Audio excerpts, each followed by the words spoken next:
everyone, welcome back to The Casual Couch with Speeider and my new friend, the octopus. So guys, here's a thing that I'm sure at least a few of you have been waiting for. We're going to announce the next vote for what our next read-along is going to be.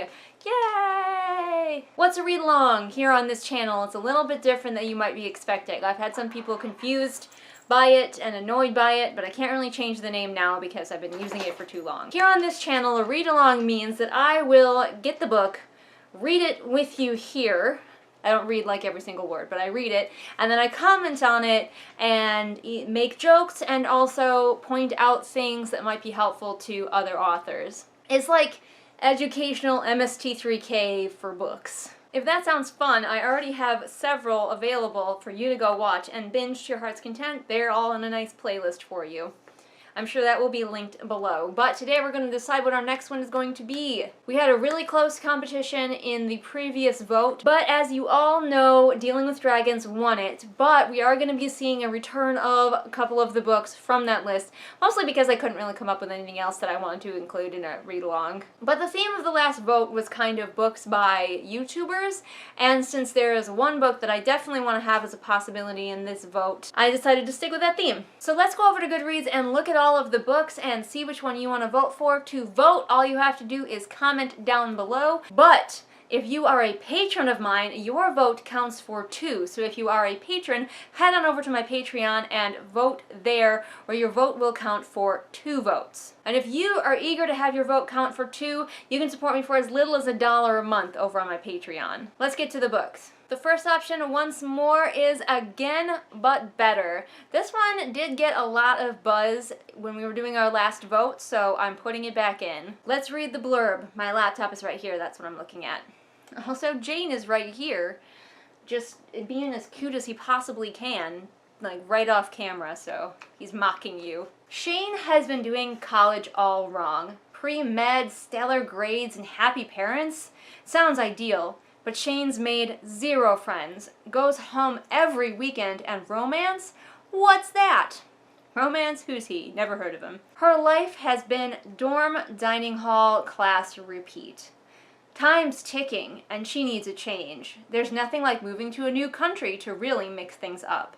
Shane signs up for semester abroad in London. She's going to right all of her college mistakes, make friends, pursue boys, and find adventure. Easier said than done. She is soon faced with the complicated realities of living outside her bubble, and when self-doubt sneaks in, her new life starts to fall apart. Shane comes to find that with the right amount of courage and determination, one can conquer anything. Throw in some fate and a touch of magic, and the possibilities are endless. So that's our first option, Again But Better, by YouTuber Christine Riccio. Our next option, I think, was our second place winner from the last vote, and that is The Ables by Jeremy Scott, who you may recognize, probably not actually, as the CinemaSins guy. You know, I haven't seen any CinemaSins in a while. Either YouTube has stopped showing them to me, or the guy has slowed down. I feel like maybe YouTube has just stopped showing them to me. YouTube be like that. Even though I am subscribed, like, guys, I'm not ashamed to say that I enjoy a good CinemaSins from time to time. Sue me. But this just does go to show that even if you are subscribed, YouTube ain't gonna show you everything. So sometimes you have to go look for your favorite creators to see if they've made anything recently. Alright, let's talk about his book, The Ables. It wasn't the sex talk he expected. Philip Salinger's dad has told him he's a custodian. I still think that's a stupid name, fight me. A guardian, and his genetically inherited power is telekinesis. He'll learn to move objects with his mind. Excited to begin superhero high school until he discovers that he's assigned to a special ed class for disabled empowered kids. He suddenly feels like an outsider. Bullied, threatened, and betrayed. I know that this character is blind. Who bullies the blind kid? What kind of jackass do you have to be? Philip struggles, even as he and his friends, calling themselves the Ables, find ways to maximize their powers and overcome their disabilities, and are the first to identify the growing evil threatening humanity. As vital custodians disappear, the custodian leadership is mired in indecision. What do they call, like, what do they call their cleaners and janitors? Do they not call them custodians anymore? Or is that very confusing when somebody pukes on the floor and they call for a custodian, and then superheroes and a guy with a mop show up? A mysterious and powerful figure taunts Philip, and the enemy is poised to strike. But what if the next one who does all, the multi-gifted custodian predicted to come, is one of the Ables? I mean, it probably will be. The Ables is a fast-paced, captivating debut novel from Jeremy Scott. Bold new voice in fantasy and sci-fi, and already a widely popular storyteller as the co-creator and narrator of CinemaSins. I wouldn't call that storytelling. I think I mentioned that last time. Anyway, that's our next option, so you can vote for that. And finally, You Knew It Was Coming. Come on, guys. This book already has a rating of 4.97. Okay, so initially I got really mad because I thought a bunch of people were rating the book 5 stars before they'd even read it. But then upon looking further, I realized that these are all the people who've gotten the arc, which means that Jenna is that good that she knows enough people that she can just send arcs out and feel confident that she's going to get 5 stars nearly across the board. And like, I bow to her superior marketing abilities. She is the queen of marketing. If I sent my book out even to my friends, I wouldn't get 5 stars across the board. That's impressive. And yes, I just gave it away, but The Savior's Sister is our third option. The crowd goes wild.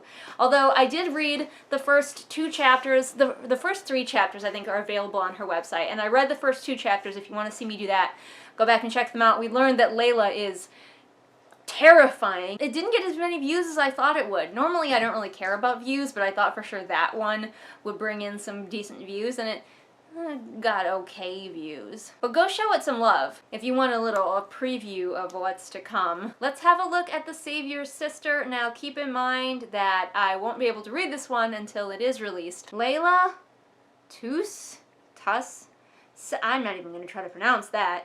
Savior of Thesson and magical queen of her realm, is worshipped by all. We already learned from the excerpt that that is not true. Except her father. He wants her dead. Lots of other people want her dead, apparently. The Sovereign's Tournament, a centuries-long tradition designed to select the Savior's husband, is days away, but Bronte's plan to overthrow his daughter ignites, shifting the objective of the competition from marriage to murder. I mean, it's always kind of been about murder. With the help of her sisters and more unexpected allies, Layla must unravel Bronte's network and prevent her own assassination. But as the body count rises, she learns the deception runs deeper than she imagined. When she finds herself falling for one of the tournament competitors, her father finds himself another target for murder. Can Layla save herself and her beloved? I mean, yeah, we read the first book. This question is stupid. Like, I know you want to ask these, like, hypothetical questions to get readers enticed, but this one is dumb because we read the first book. Can Layla save herself and her beloved, or is their untimely end and the corruption of her realm inevitable? Oh, there's a trigger warning. This book contains graphic violence, sexual situations, physical abuse, adult languages, and references to suicide. Well, there's definitely adult language. I said adult languages. Some of those too, probably. But there's definitely adult language because Jenna prides herself on making her books very sweary. So if you want to see me read this, go ahead and vote for it down below. Like I said, comment, that's how you vote. And if you are a patron, head on over to Patreon and vote there. Make sure that you vote over on Patreon so I get your vote counted for 2. I hope you guys are excited for our next read-along. I don't know how to feel, but it's gonna happen, so get hyped, I guess, and vote down below, you guys. I will give you until this date to vote, and then we will announce the winner. Thanks in advance for all of your votes, guys, and I will see you again next time with whatever it is I happen to be doing next time. Bye! Whoa, look out! It's time for patrons! Those patrons are Adrienne, Amanda, Artemis, Irene, Jenny, Jesper, Lisa, Ray, Ryakio, Sabby Panda, Savvy, Scribbling Cat, Shelby, and Zaire. Whoa, look out. Oh, they're so awesome. Check them all out. I've had choices since the day that I was born. There were voices that told me right from wrong.